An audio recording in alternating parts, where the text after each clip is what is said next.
everyone, welcome to my YouTube channel. If you're new here, my name is Lillian, and today we're going to be tackling the dishes as we get into our twist. For all my subscribers, thank you again, and thank you for coming back and being patient with me. So today I have the motherlode of all twists. I'm telling you, this one I did not know how to tackle it, but I just felt I needed to share it. So kindly listen to the very end, and please do comment on the comment section and tell me what you think. If you like it, please hit that like button. So I'm going to get into it, but today I'm not going to start with the Bible verse. I'll get into that in the middle of my story, so kindly bear with me. So today I had this story that was happening in the city of Miami, that is in the US, and it was happening in the late 70s and half of the 80s. What was happening in those years was a lot of racial residential degradation, and it was targeted to the black community, and they experienced a lot of neglect. So several incidences were happening that led to the riots, and one particular one that really led to a lot of change was one that happened to a real estate agent who was an African American. His name was McDuffie. So that was in the month of December in late 70s. And what happened is McDuffie was pulled over by police officers, and when he was pulled over, there was a confrontation that ensued after that led to his death. They actually beat him to it was that bad. They beat this guy to death.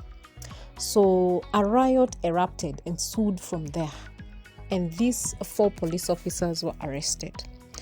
So unfortunately, these 4 officers went to court, and what happened? They were found not guilty. Yes, not guilty. They were released. So the black community was not happy about this. And one particular guy did not like it that much, and he decided, you know what, there's need for change. And this one guy, now I'm getting to the story, his name was Hulon Mitchell Jr. Now, Hulon was a guy who loved serving his people, and he worked in the community. He was doing well, let me just say so, but his passion mostly was to serve people. So when he heard this story, he entered into Miami, and he decided to arise as a strong leader who will help these people rebuild what was broken. Because what was happening to the black community is that there were no jobs for them. They were so segregated and so neglected by the government that there was no much going on in their communities. There were no jobs available for them.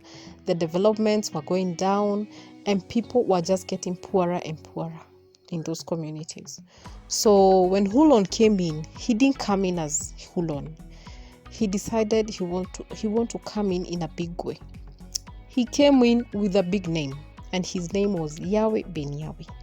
I don't know whether you have heard this story, but when I heard it, I don't know. I didn't know what to think, but I just felt I needed to share it. And it reminded me of the children of Israel when they were in Egypt, and they were being, oppressed by the Egyptians. They were slaves in that country. They cried out to God, and God heard them. That is in the book of Exodus chapter 2 verse 24, and it says that God heard their cry, and now he looked for a man that he could send to go and deliver these children. So this is the same thing that happened to the black community in Miami. So Yahweh bin Yahweh started a sect. They called it a sect, and he called it Nation of Yahweh. He told the black community, or his followers, that they were the tribe of Judah, chosen to be rulers forever. He said that if a black man arises, he will arise and deliver everyone in that country. They were the deliverers of that country, and they believed it. So the black community arose. The other thing that captured these people was the fact that he was developing these communities. He would enter into a community, create jobs for these people. He would change their lives for better. And they followed him in masses, because he even ventured into other states. He did not just stay in Miami. He would send his followers to go and establish this sect in other states, to a point where they were making a lot of impact, that the leaders, the government leaders, the same ones that were neglecting these people, were now forming allies with this guy to be endorsed to be leaders in those communities. So he was big, he was huge. So Yahweh bin Yahweh grew his popularity, and he would tell his followers that they were prophets, and Jesus was black, and he would base it even on the word of God. I checked those verses, and yes, yeah, at some point they would convince you, because that use this verse in Revelation 1:13-15, and this other one in Job 30:30 that said that the black skin was upon me, and he made them believe that everyone in the Bible was black, and they believed it, and they followed him in huge masses. So unfortunately, this sect was getting worse, because he would give orders for people who did not believe, or they wanted to defect from this sect, and he would give orders for them to be killed. The people who were performing these murders were called angels of death, as in everyone had a place in that sect. And usually there would be people that were ex-cons, they were straight from prison, and they didn't know what to do. He would absorb them into the sect. He would give them jobs, he would give them what they needed, money, settlement, and within no time now they would be serving him as a god or the Son of God. And if you needed to go up in terms of leadership, he would oh my God, he would tell you to execute white devils. I'm sorry to use that word, but he would call white people white devils. So you would kill a white man, and for what reference or evidence that you actually did it, he would tell you to come with an ear of this white man. And there was a white man who was killed that ensued in the police now getting involved and investigating this sect. So he would tell you to bring an ear, and you will be initiated.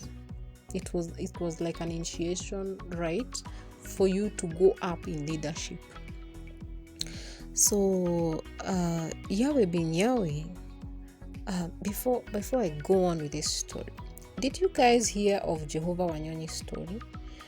Well, Jehovah Wanyonyi was almost the same way as Yahweh bin Yahweh, but Jehovah Wanyonyi believed that he was God himself, because he said that the heavens are his, and his followers, he told them that they were the lost Israelites. So it's kind of similar with Yahweh bin Yahweh. And he would say that he will never die, and convince these people that God was human. Yes, he would call himself God because God is human. And he would tell them that he's there to make a way for Christ.